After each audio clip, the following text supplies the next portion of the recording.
Lecture 17, the monetary system. Questions we'll answer in this section. First, what assets are considered money? What are the functions of money? What are the types of money? What's the Federal Reserve?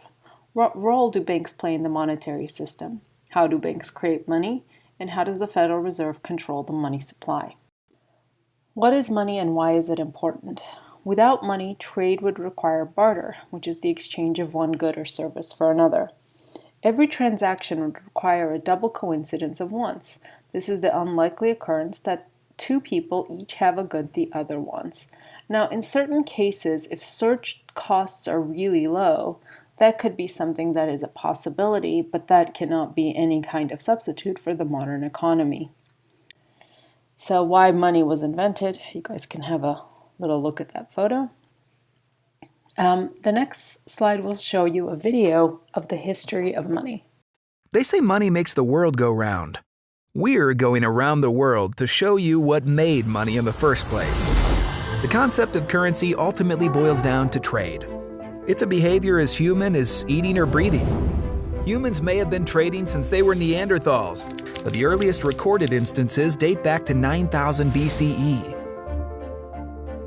As far as historians know, the barter economy was the only form of trade until 3000 BCE, when the shekel started being used as the first standard unit of currency.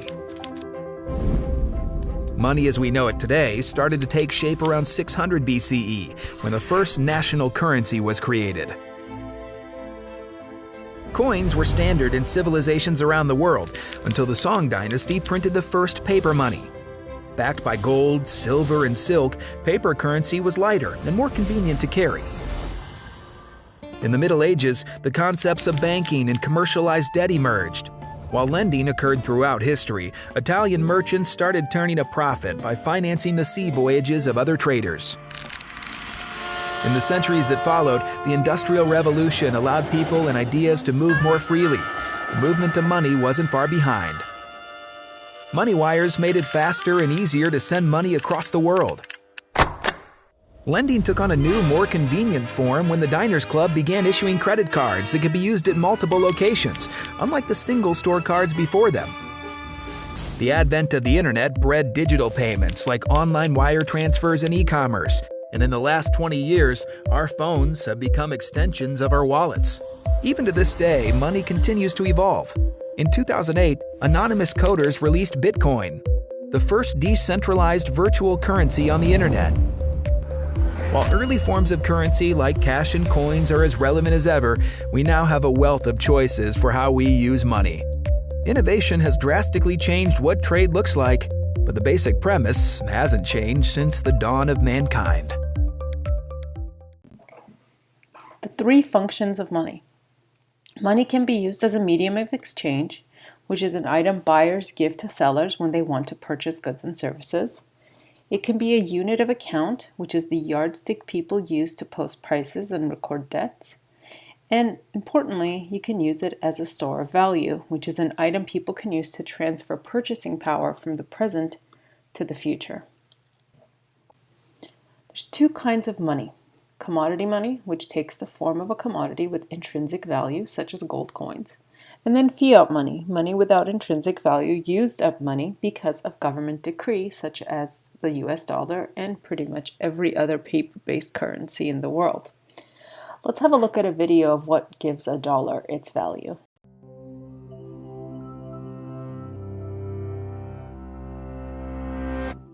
If you tried to pay for something with a piece of paper, you might run into some trouble. Unless, of course, the piece of paper was a $100 bill. But what is it that makes that bill so much more interesting and valuable than other pieces of paper? After all, there's not much you can do with it. You can't eat it. You can't build things with it, and burning it is actually illegal. So what's the big deal? Of course, you probably know the answer.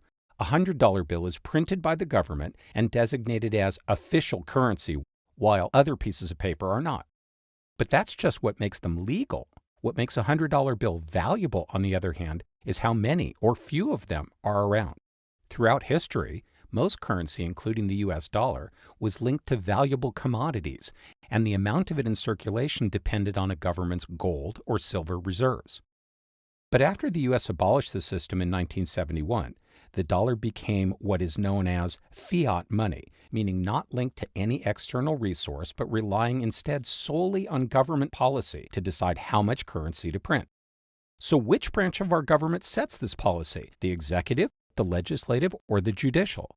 The surprising answer is none of the above. In fact, monetary policy is set by an independent Federal Reserve System, or the Fed, made up of 12 regional banks in major cities around the country.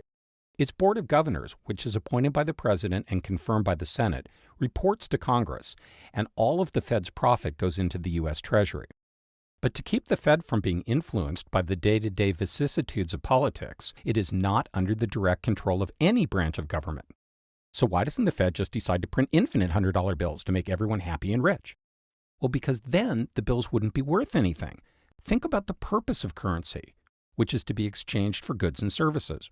If the total amount of currency in circulation increases faster than the total value of goods and services in the economy, then each individual piece will be able to buy a smaller portion of those things than before. This is called inflation. On the other hand, if the money supply remains the same while more goods and services are produced, each dollar's value would increase in a process known as deflation. So which is worse? Too much inflation means that the money in your wallet today will be worth less tomorrow, making you want to spend it right away. So while this would stimulate business, it would also encourage overconsumption or hoarding commodities like food and fuel, raising their prices and leading to consumer shortages and even more inflation. But deflation would make people want to hold on to their money, and a decrease in consumer spending would reduce business profits, leading to more unemployment and a further decrease in spending, causing the economy to keep shrinking. So most economists believe that while too much of either is dangerous, a small, consistent amount of inflation is necessary to encourage economic growth. The Fed uses vast amount of economic data to determine how much currency should be in circulation, including previous rates of inflation, international trends, and the unemployment rate. Like in the story of Goldilocks, they need to get the numbers just right in order to stimulate growth and keep people employed without letting inflation reach disruptive levels. The Fed not only determines how much that paper in your wallet is worth, but also your chances of getting or keeping the job where you earn it.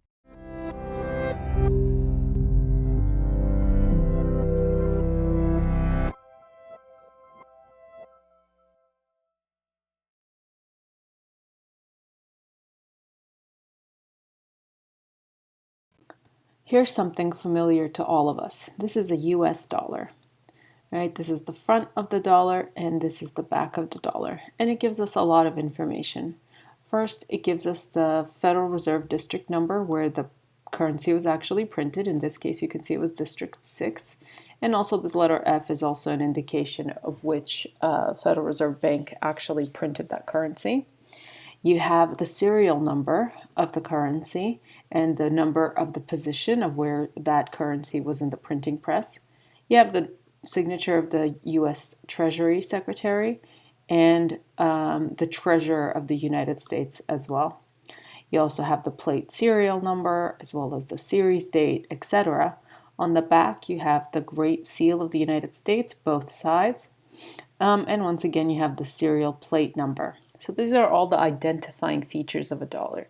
If you guys are so inclined, you can have a look at all the very strange conspiracy theories associated with the $1 bill. The money supply. The money supply, or the quantity of money available in the economy.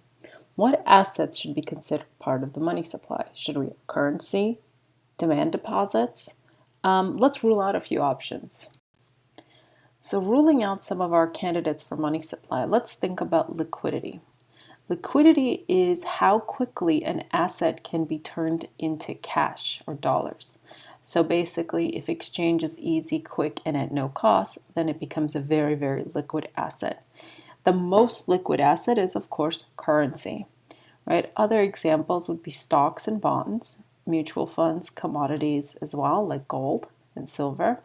You can also have liquid assets could be your holdings in your bank account. So anything you can access using your debit card or a credit card and so on are liquid assets.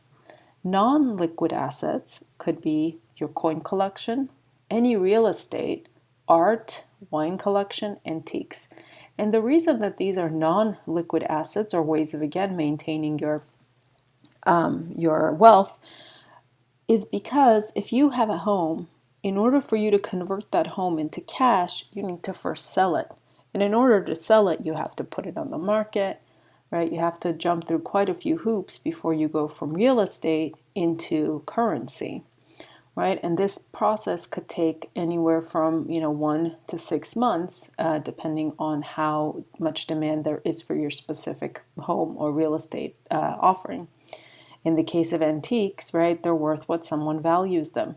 So the candidates for our money supply are going to be in the form of liquid assets, and particularly, most importantly, will be currencies and, of course, bank deposit. So the two measures of money supply we'll look at in this class, there's quite a few others. First is M1, which is currency, demand deposits, traveler's checks, and other checkable deposits. Demand deposits, again, are basically when you go to the bank, use your ATM, and get money out of the bank. M2 is everything in M1, so it includes all of M1, plus savings accounts, small time deposits like CDs, money market mutual funds, and a few minor categories. There's also M3 and M4, and these categories get wider and wider. For our case, the distinction between an M1 and M2 is not really going to matter in this class. We will simply refer to it as money supply. But just to make that distinction, I want to show you the most recent data. This top graph shows us M1 money stock, right? And this starts in about 2001. And again, the gray areas are recessions. And this is the most recent months. You can see there was quite a substantial jump between March 2020 and basically July 2020. You can see that there was almost let's see, how much is this? It almost looks to be at least a $1 to $2 trillion jump in the amount of M1 in the marketplace. If we contrast that to the Great Recession, M1 basically went up less than $1 trillion. And same thing with M2. You can see M2 tends to be a lot higher than M1 because it includes longer term deposits. And again, from the start of the pandemic crisis, we went from 16 trillion to about $18 trillion in M2. And this is all of the intervention of the Federal Reserve in printing money to basically stave away a recession or a large recession. So who is the central bank that conducts monetary policy? Well, the central bank is an institution that oversees the banking system and regulates the money supply. Monetary policy is the setting of the money supply by policymakers in the central bank. The Federal Reserve is the central bank of the United States. Let's see what they do. So the Federal Reserve System was created by Congress in 1913 with the Federal Reserve Act.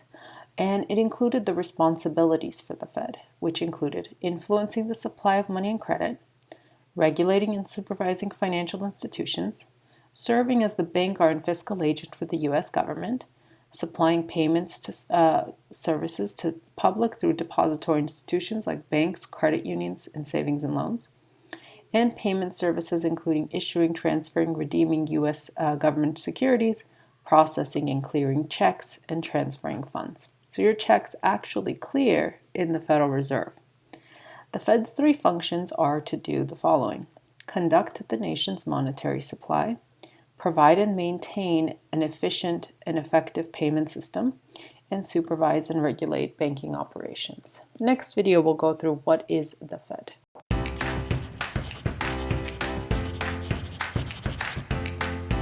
What is the Fed? So what is the Fed? What is the Fed? What is the Fed? The Federal Reserve, often referred to as the Fed, is the central bank of the United States. Congress created the Fed in 1913 to help promote a safe and sound monetary and financial system for our nation. The Fed includes the Board of Governors in Washington, D.C., which has 7 members, including the chairman and vice chairman. All of the members of the board are appointed by the President of the United States and confirmed by the United States Senate. The Fed also includes 12 regional Federal Reserve banks located in cities throughout the country. The reserve banks serve as the central bank's operating arms and also gather economic information from all over the country to help the Fed both monitor the economy and get the broad input necessary to develop and implement effective U.S. monetary policy. Today, the Fed performs a number of important functions, all with the ultimate goal of promoting a healthy U.S. economy.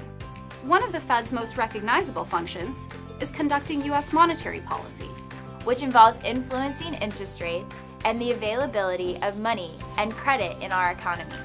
Congress has tasked the Fed with implementing monetary policies that promote maximum employment and stable prices.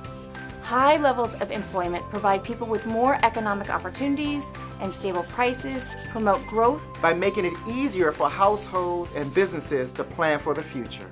Monetary policy decisions at the Fed are made by the Federal Open Market Committee, which includes all 7 members of the Board of Governors and presidents from the reserve banks. This committee meets regularly to assess the conditions and outlook for the economy.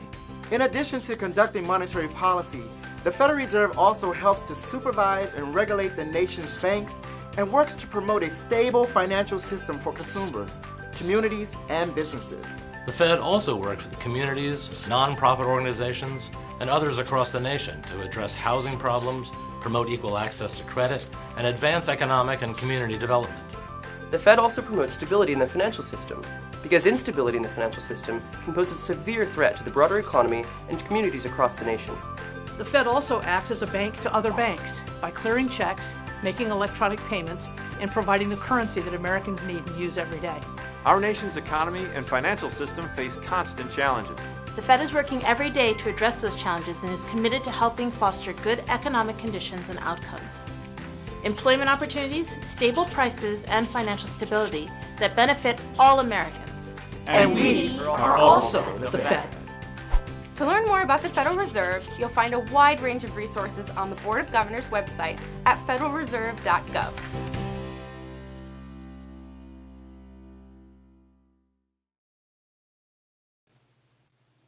The structure of the Fed.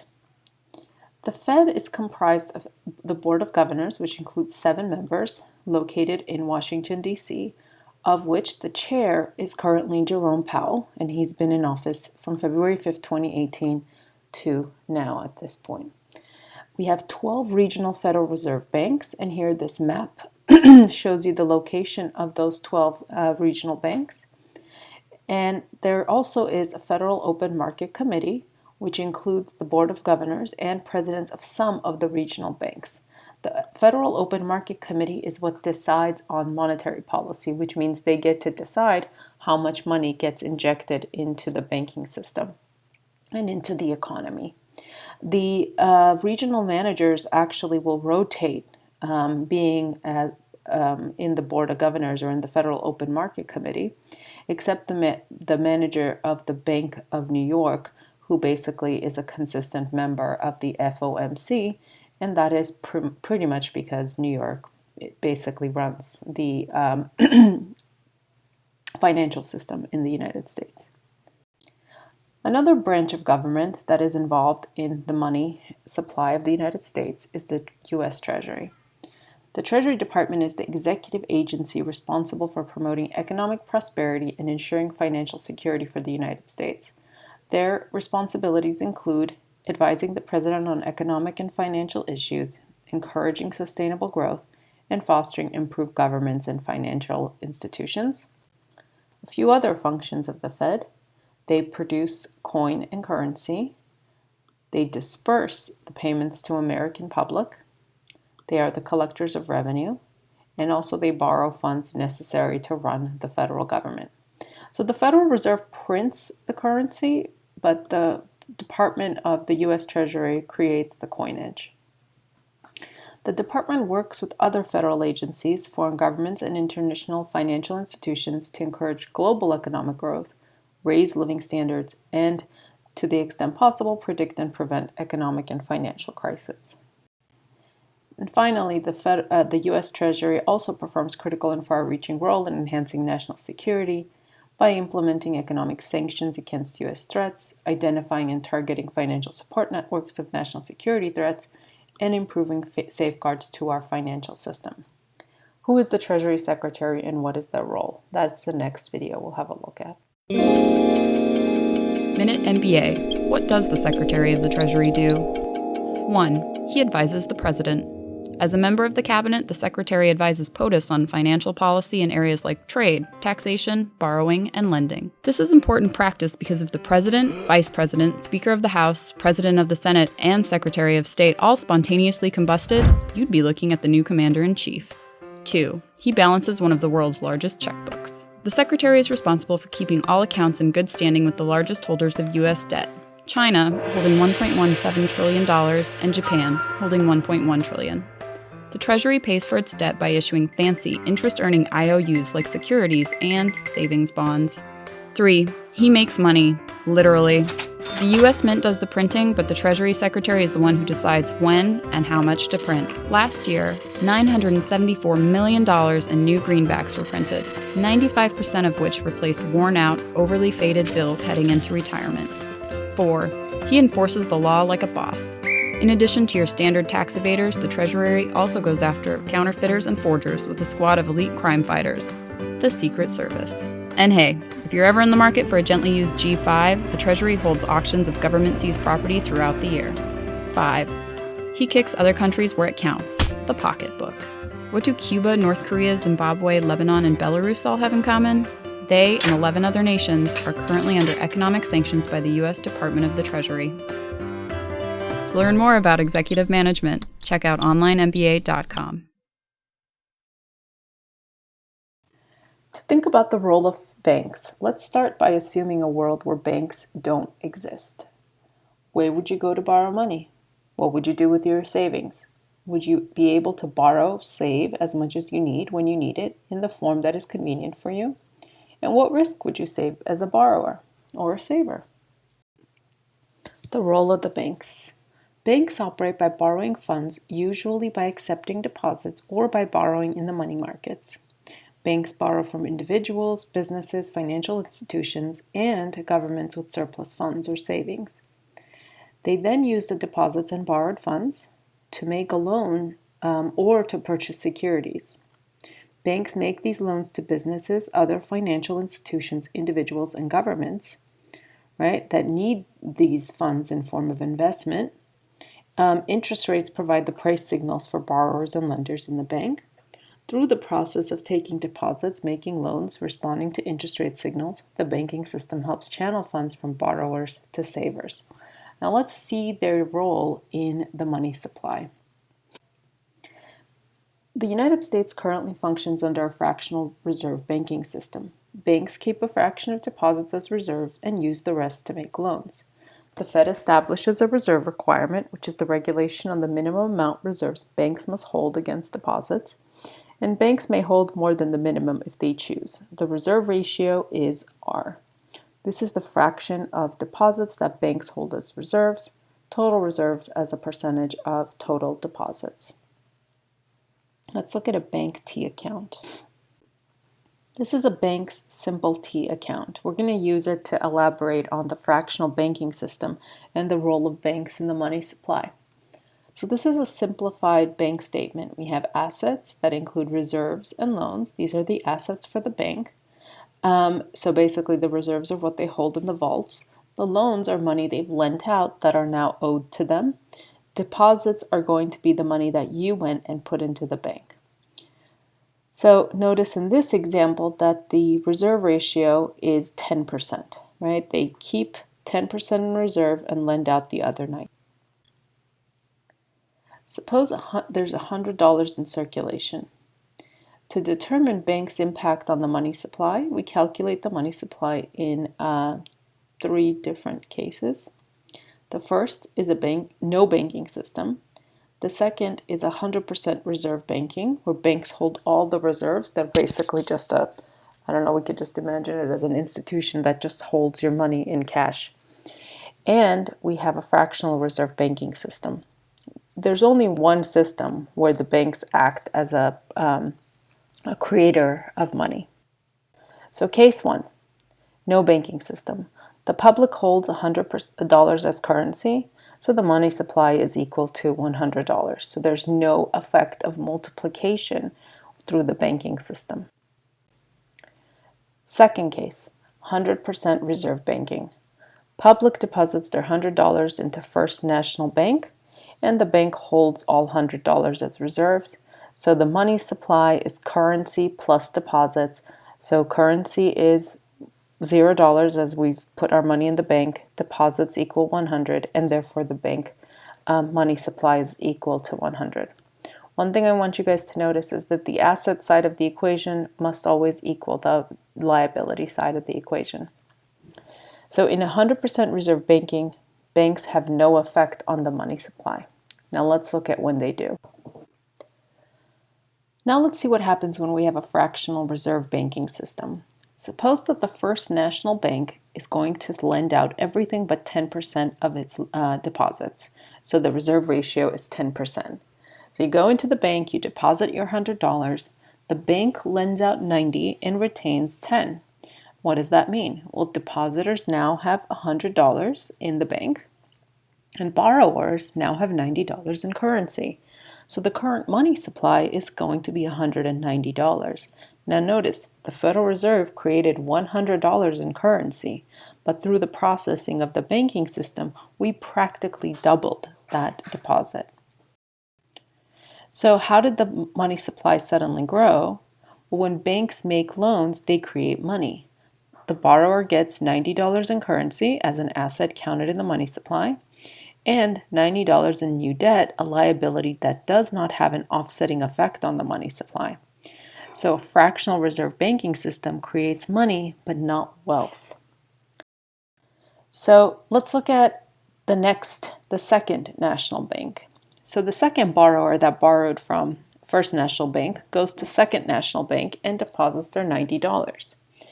Now, initially, this is what our bank's T account will look like for Second National Bank: deposit of 90, reserves of 90, right? So remember, our fractional reserve ratio is 10%, so the bank will lend everything but 10%. So the reserves that remain in the bank are $9, and they lend out 81. Now let's go to the Third National Bank. The Third National Bank gets a deposit of $81, and once they lend out everything but 10%, they now have lent out $72.90 and have a reserve of $8.10.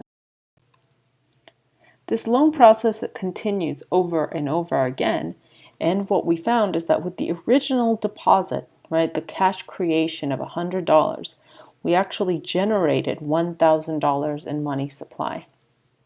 So $100 of reserves generated $1,000 of money. But just remember that we still only have $100 in existence. The extra 900 is a generation of just the movement of the lending and the borrowing of that $100. So we haven't created any wealth, we've just created a supply of money to be used in the economy. So the money multiplier is the amount of money the banking system generates on every dollar of reserves. And the simple calculation is just it's 1 over the reserve ratio. So if the reserve ratio is 10% in our example, we would just do 1 over 0.1, right, which would generate a value of 10.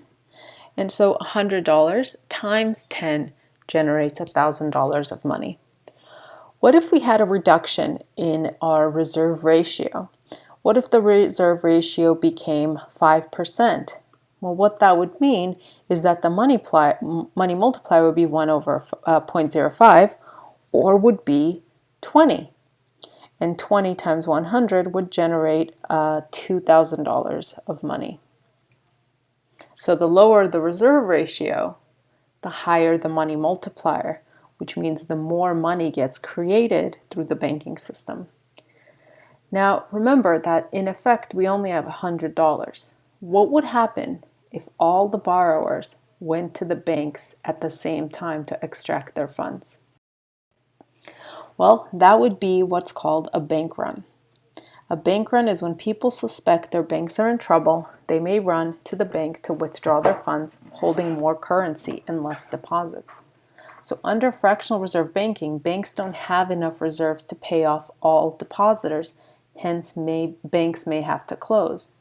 Also, banks may make fewer loans and hold more reserves to satisfy depositors. These events will increase the reserve ratio and reverse the process of money creation and cause the money supply to fall. In response to the Great Recession, when banks were basically in a situation where they had extravagantly lent out more money than they had, and what eventually happened is that we did see a little bit of this bank run incidents where several banks had to effectively shut down or be bailed out because they didn't have enough funds to pay their depositors. So in other cases, we saw that when the economy started to come back and we started to see an influx of federal funds into the money supply, the banks actually failed to lend out as much as they could because they were safeguarding and holding more than was required of them by law, which basically stifled the possibility of money creation through the banking system. And so the Fed had to take separate types of action, which included the idea of quantitative easing, which is something you guys will have a look at in your problem set. How does the Fed print money? To understand how the Fed prints money, remember that most money today is not cash, it's credit that's added to bank deposits. It's similar to the kind of credit you receive when your employer deposits your paycheck directly into your bank account. When people say the Federal Reserve prints money, they mean it's adding credit to its member bank deposits. The Fed's tools of monetary control. How does the Federal Reserve control the money supply? Well, the first tool is what's called the federal funds rate. When the Fed wants to print money, it lowers the target for the Federal Reserve federal funds rate. Federal funds are what banks are required to hold in reserve each night. If needed, a bank will borrow Fed funds from another bank to meet the requirement. This interest rate is called the federal funds rate. So it's the overnight interest charged on a bank borrowing funds from another bank. When the FOMC, the Federal Open Market Committee, lowers the target for the federal funds rate, so attempts to lower the federal funds rate, it allows banks to pay less for borrowed Fed funds. Since they are paying less in interest, they have more money to lend. A bank would like to lend every dollar it doesn't have to hold in reserves. So as soon as the FOMC lowers the federal funds rate, banks comply. They then reduce all other interest rates. And we'll have a look at a chart that maps all different interest rates to the federal funds rate. That makes more capital more affordable, so businesses and investors are more likely to borrow. If the return on investments is expected to be higher than the interest rate, the investment will look like a good idea. In this way, high liquidity spurs economic growth. That's just like adding money to the money supply. This is the federal funds rate from 2000 until today. Notice that in 2001, it looks like, that would be the peak of the federal funds rate. And since then, we could see a drop, an increase after 2004 for a period of time. And then, of course, a substantive drop to deal with the financial crisis. And then we saw again, as the economy grew, the federal funds rate was increasing for a period of time. And then, of course, with the coronavirus, we saw a massive decline once again to basically what is effectively a 0% federal funds rate, which is where it currently stands today. So comparing the federal funds rate to other rates, I'm just looking at the period of 1970 to 2010. This here, this blue, is a mortgage rate, and this is typically a long-term rate in the vicinity of a 30-year loan. The red represents the federal funds rate. And you can see that they basically are fairly similar, but you'll notice that the federal funds rate is going to be lower than the mortgage rate.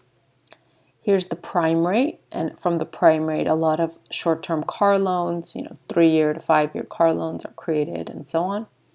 And then you have the 3-month treasury bill, which you can tell looks almost identical to the federal funds rate. So once the federal funds rate is targeted, all other interest rates are set based on that number.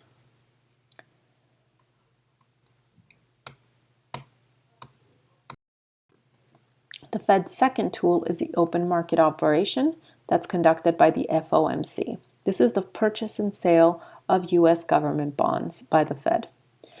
If the Fed wants to increase the money supply, what they will do is they will purchase government bonds from banks, and in exchange for the bonds, they will put reserves into the bank's accounts. With more reserves, the banks make more loans, increasing the money supply. In order to decrease the reserves in the banks and reduce the money supply, the federal government will initiate sales of government bonds. As the banks purchase the government bonds, the Fed will collect back the money. How does the Fed influence the reserve ratio? Well, the Fed sets the reserve requirement, and this is the regulation on the minimum amount of reserves banks must hold in deposits. Reducing the reserve requirement would lower the reserve ratio and therefore increase the money multiplier. Is there problems controlling the money supply? So if households hold more of their money as currency, banks have fewer reserves and therefore make fewer loans and the money supply falls. If banks hold more reserves than required, they make fewer loans and the money supply falls. Yet Fed can compensate for household and bank behavior to retain a fairly precise control over monetary policy. So this lecture covered the role of the Federal Reserve Bank, the role of the Treasury, the role of banks, the fractional reserve banking system, money supply, and a little bit on interest rates.